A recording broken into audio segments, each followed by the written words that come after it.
বিসমিল্লাহির রহমানির রহিম। আবু হুরায়রা রাদিয়াল্লাহু আনহু তিনি বলেন, রাসূলুল্লাহ সাল্লাল্লাহু আলাইহি ওয়াসাল্লাম বলেছেন, তোমাদের কেউ কাঠের বোঝা তার পিঠে বহন করে এনে বিক্রয় করা, অন্যের নিকট কিছু ভিক্ষা করা হতে উত্তম, সে তাকে দান করুক অথবা দান না করুক।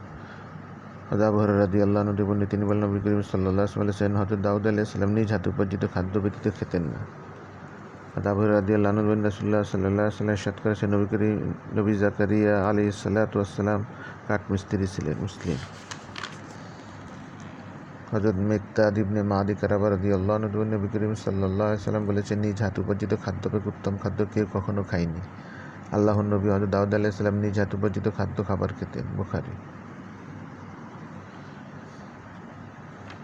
হযরত ইবনে মাসউদ রাদিয়াল্লাহু আনহু থেকে বর্ণিত, নবী করিম সাল্লাল্লাহু আলাইহি ওয়াসাল্লাম বলেছেন, দুই ব্যক্তি তার কারো প্রতি হিংসা পোষণ করা জায়েজ নয়। এক ব্যক্তি হচ্ছে যাকে আল্লাহ ধন সম্পদ দান করেছেন এবং তার ন্যায় পথে ব্যয় করার যোগ্যতা ও ক্ষমতা তাকে প্রদান করেছেন।